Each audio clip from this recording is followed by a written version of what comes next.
ನಮಸ್ಕಾರ ಎಲ್ಲರಿಗೂ.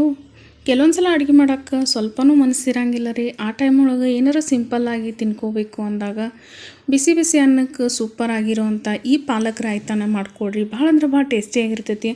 ಅದ್ರ ಜೊತೆ ಅಷ್ಟೇ ಹೆಲ್ದಿಯಾಗಿನೂ ಇರ್ತೈತಿ ರೀ. ಖಂಡಿತ ನೀವು ಒಂದು ಸಲ ಇದನ್ನ ತಿಂದ್ರೆ ಅಂದ್ರೆ ಸಾಕ್ರಿ ಮತ್ತು ಒಂದು ಸಲ ತಿನ್ನಬೇಕು ಅಂಥೇಳಿ ಅನ್ನಿಸ್ತೈತಿ. ಅಷ್ಟು ಟೇಸ್ಟಿಯಾಗಿರ್ತೈತಿ ರೀ. ಬರೀ ಹಾಗಿದ್ರೆ ಈ ಪಾಲಕ್ ರಾಯ್ತಾನ ಯಾವ ರೀತಿ ಮಾಡೋದು ಅಂಥೇಳಿ ನೋಡೋಣ. ಕಡಾಯಿ ಒಳಗೆ ಒಂದು 3-4 ಟೇಬಲ್ ಸ್ಪೂನ್ ಆಗೋಷ್ಟು ಎಣ್ಣೆ ಹಾಕಿಬಿಟ್ಟು ಎಣ್ಣೆ ಸ್ವಲ್ಪ ಆದಮೇಲೆ ಒಂದು ಅರ್ಧ ಟೀ ಸ್ಪೂನ್ ಆಗೋಷ್ಟು ಜೀರಿಗೆ ಹಾಕೇನಿ ರೀ. ಜೀರಿಗೆ ಎಲ್ಲ ಚಟ್ಪಟ ಆದಮೇಲೆ ಒಂದು 4-5 ಬೆಳ್ಳುಳ್ಳಿನ ಸಣ್ಣದಾಗಿ ಕಟ್ ಮಾಡಿಬಿಟ್ಟು ಹಾಕೇನಿ ರೀ. ಬೆಳ್ಳುಳ್ಳಿ ಸ್ವಲ್ಪ ಫ್ರೈ ಆದ ತಕ್ಷಣ ಇದಕ್ಕೆ ಒಂದು ದೊಡ್ಡ ಸೈಜ್ ಉಳ್ಳಾಗಡ್ಡಿನ ಸ್ಲೈಸಾಗಿ ಕಟ್ ಮಾಡ್ಕೊಂಡನ್ ರೀ. ಉಳ್ಳಾಗಡ್ಡಿನೂ ಅಷ್ಟೇ ರೀ ಸಾಫ್ಟಾಗಿ ಫ್ರೈ ಮಾಡ್ಕೊಳ್ಬೇಕಾಗ್ತೈತಿ ನೋಡಿರಿ ಈ ರೀತಿ. ಈಗ ಉಳ್ಳಾಗಡ್ಡಿ ಫ್ರೈ ಆಗ್ಯಾವ್ರಿ. ಇದನ್ನು ಗ್ಯಾಸ್ನ ಲೋ ಫ್ಲೇಮ್ ಒಳಗಿಟ್ಟು ಇದ್ರೊಳಗೆ ಮಸಾಲೆ ಹಾಕ್ಕೊಳ್ಬೇಕಾಗ್ತೈತಿ. ಒಂದು 1/4 ಟೀ ಸ್ಪೂನ್ ಆಗೋಷ್ಟು ಅರ್ಶಿಣ ಪುಡಿ, 1 ಟೀ ಸ್ಪೂನ್ ಆಗೋಷ್ಟು ಅಚ್ಕಾರದ ಪುಡಿ, ಒಂದು ಅರ್ಧ ಟೀ ಸ್ಪೂನ್ ಆಗೋಷ್ಟು ಧನಿಯಾ ಪುಡಿ, ಒಂದು 1/4 ಟೀ ಸ್ಪೂನ್ ಆಗೋಷ್ಟು ಗರಂ ಮಸಾಲ, ಒಂದು 2 ಚಿಟಿಕೆ ಆಗೋಷ್ಟು ಹಿಂಗೆ ಹಾಕ್ಕೊಳ್ಬೇಕಾಗ್ತೈತೆ ರೀ. ಈಗೆಲ್ಲನೂ ಹಾಕಿಬಿಟ್ಟು ಸ್ವಲ್ಪ ಇದನ್ನು ಒಂದು 2 ಸೆಕೆಂಡ್ ಮಿಕ್ಸ್ ಮಾಡ್ಕೊಳ್ಬೇಕಾಗ್ತೈತೆ ರೀ. ಈಗ ನೋಡಿರಿ ಇದು ಪೂರ್ತಿಯಾಗಿ ಎಲ್ಲ ಮಿಕ್ಸ್ ಆಗೈತಿ. ಈಗ ಇಲ್ಲಿ ನಾನು ಒಂದು ಮೀಡಿಯಮ್ ಕಟ್ ಪಾಲಕ್ ತೊಗೊಂಡಿದ್ರಿ. ಅದನ್ನು ಸ್ವಚ್ಛಂಗೆ ತೊಳೆದ್ಬಿಟ್ಟು ಈ ರೀತಿಯಾಗಿ ಸಣ್ಣದಾಗಿ ಕಟ್ ಮಾಡ್ಕೊಳ್ಬೇಕಾಗ್ತೈತಿ. ಮೇನ್ ಇಂಗ್ರೀಡಿಯೆಂಟ್ಸ್ ಅಂತ ಹೇಳ್ಬೋದು ರೀ ರಾಯ್ತಾಕ್ಕೆ. ಈಗ ಇದನ್ನು ನಾನು ಈ ಮಸಾಲೆ ಒಳಗೆ ಹಾಕ್ಕೊಳತ್ತೇನೆ ರೀ. ಈಗ ನೋಡಿರಿ ಇದನ್ನೆಲ್ಲನೂ ಹಾಕಿದ ಮೇಲೆ ಇದಕ್ಕೆ ರುಚಿಗೆ ತಕ್ಕಷ್ಟು ಉಪ್ಪು ಹಾಕ್ಕೊಳತ್ತೇನೆ ರೀ. ಉಪ್ಪನ್ನ ನೋಡಿಬಿಟ್ಟು ಸೇರಿಸ್ಕೊಡ್ರಿ. ಈಗೇನೈತಲ್ಲ ರೀ ಇದನ್ನು ಚಲೋ ತಂಗ ಒಂದು 2 ನಿಮಿಷ ಫ್ರೈ ಮಾಡ್ಕೊಳ್ಬೇಕಾಗ್ತೈತೆ ರೀ.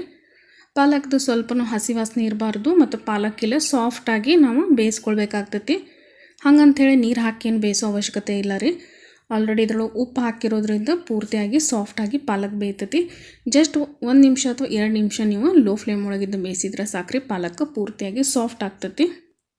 ಈಗ ನೋಡಿರಿ ಪಾಲಕ್ಕೆಲ್ಲ ಪೂರ್ತಿಯಾಗಿ ಚಲೋ ತಂಗ ಬಂದೈತಿ. ಪೂರ್ತಿ ಪಾಲಕ್ ಸಾಫ್ಟ್ ಆಗೈತೆ ರೀ. ನೋಡಿರಿ ಈಗ ಇದನ್ನು ಚಲೋ ತಂಗ ಒಂದು ಸಲ ಮಿಕ್ಸ್ ಮಾಡಿಬಿಟ್ಟು ಗ್ಯಾಸ್ ಫ್ಲೇಮ್ನ ಆಫ್ ಮಾಡಿದ್ದು ತಣ್ಣಗಾಗಕ್ಕೆ ಬಿಡಬೇಕಾಗ್ತೈತೆ ರೀ. ಇದು ತಣ್ಣಗಾದ್ಮೇಲೆ ಇದಕ್ಕೆ ನಾವು ಮೊಸರನ್ನ ಸೇರಿಸ್ಕೊಳ್ಬೇಕಾಗ್ತೈತಿ.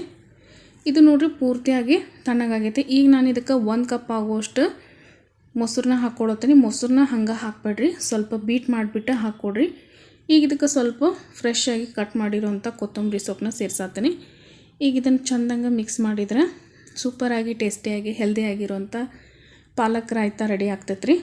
ಆಲ್ಮೋಸ್ಟ್ ಎಲ್ಲ ಥರದ ರಾಯ್ತಾ ತಿಂದೇ ಇರ್ತೇವೆ ರೀ. ಈ ರೀತಿಯಾಗಿ ಒಂದು ಸಲ ಮಾಡ್ಕೊಂಡು ನೋಡಿ ಪಾಲಕ್ ರಾಯ್ತಾ ಭಾಳ ಅಂದ್ರೆ ಭಾಳ ಟೇಸ್ಟಿಯಾಗಿರ್ತೈತಿ. ನೀವು ಕೂಡ ಇದನ್ನ ಟ್ರೈ ಮಾಡ್ತೀರಿ ಅಂತ ತಿಳ್ಕೊತೀನಿ. ಬಿಸಿ ಬಿಸಿ ಅನ್ನಕ್ಕೆ ಸೂಪರಾಗಿರ್ತೈತಿ.